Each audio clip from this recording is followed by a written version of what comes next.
बिस्मिल्लाहिर्रहमानिर्रहीम। अस्सलाम वालेकुम तमाम देखने वालों, क्या हाल है। अल्लाह ताला आपको खुश रखे, आपके अपने घरों में आबाद रखे, हर मुश्किल परेशानी से महफूज रखे। मैं भी अल्लाह ताला के फजलो करम से बिल्कुल ठीक ठाक। आज हम बनाएंगे एप्पल का मुरब्बा, जो थोड़े से इंग्रेडिएंट से बन जाता है और ये बड़ों और बच्चों को सबको पसंद होता है। तो ये मैंने 1 किलो एप्पल लिए हैं और वो भी एक जैसे लिए हैं। ये नहीं होना चाहिए कोई बड़ा हो और कोई छोटा हो। ये इलायची पाउडर है थोड़ा सा। ये 3 चम्मच जो है लेमन के मैंने लिए, लेमन जूस है। आधा किलो मैंने हाफ kg जो है चीनी ली है। तो अब मैं क्या करूँगी, एप्पल को पील कर लूँगी इस तरह। इन सब को बारी बारी इसी तरह करेंगे।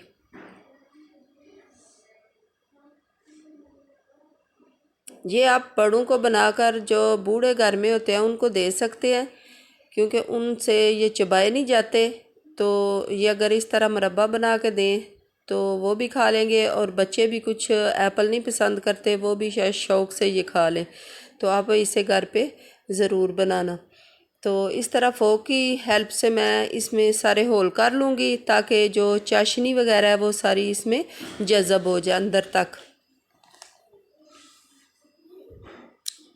ये मैंने एक बाउल में पानी लिया है, तो पानी में मैंने 1 चम्मच जो है नमक ऐड कर दिया है, ताकि जो एप्पल इसमें डालूं वो ब्लैक ना हो। हम पील करके अगर रखते हैं वैसे तो वो ब्लैक होना शुरू हो जाते हैं थोड़ी देर बाद।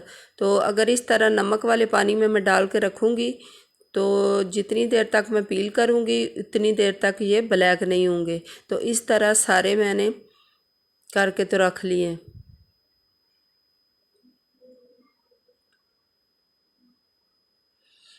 अब मैंने 4 कप एक बर्तन में पानी लिया है, और इसको थोड़ा सा गर्म करने के बाद मैंने सारे एप्पल जो हैं इसमें डाल दिए हैं, और इनको तकरीबन 10 मिनट तक मैं पकाऊंगी। इतना नहीं पकाना कि ये बिल्कुल ही गल जाए, थोड़े से नरम हो जाए बस। तो हमें जितने चाहिए उतने हमने निकाल लेने हैं।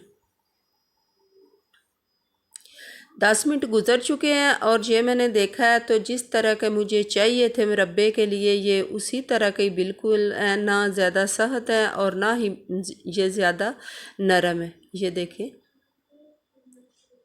इस तरह की कंसिस्टेंसी होनी चाहिए। जो हम एप्पल का मुरब्बा बनाएंगे वो इस तरह के होने चाहिए। ये मैं सबको निकाल लूँगी, और इसी पानी में मैं जो मेरे पास चीनी थी वो मैं ऐड कर दूँगी।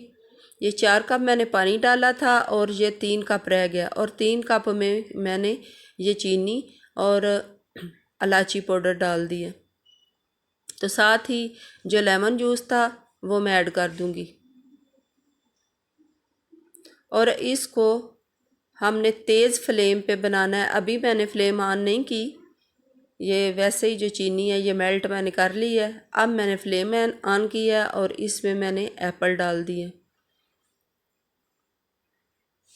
ये 10-15 मिनट के बाद ये तैयार हो जाएंगे, और चाशनी जब आपको महसूस हो कि ये 2 तार वाली बन गई है। 2 तार वाली हम क्या कहते हैं, किसको कहते हैं, ये जो हाथ से हमारे से चिपक जाती है ना, इसको 2 तार वाली कहते हैं। अगर इस तरह के आपके पास बन जाए तो समझें आपका जो मुरब्बा है एप्पल का वो तैयार हो गया। इसके बाद भी अगर हम उसे 1 या 2 दिन तक रखें तो ये चाशनी जो है ना फिर से पतली हो जाती है। अगर आप महसूस करें तो दोबारा इसे ज़रा पका लें, वरना कोई ज़रूरत नहीं होती। हम इस मुरब्बे को तकरीबन 1 माह तक फ्रिज में रख के तो इस्तेमाल कर सकते हैं।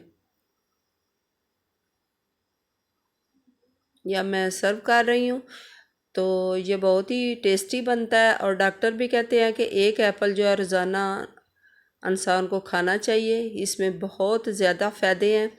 इसके साथ ही मुझे दें इजाज़त, अपनी दुआओं में रखें याद।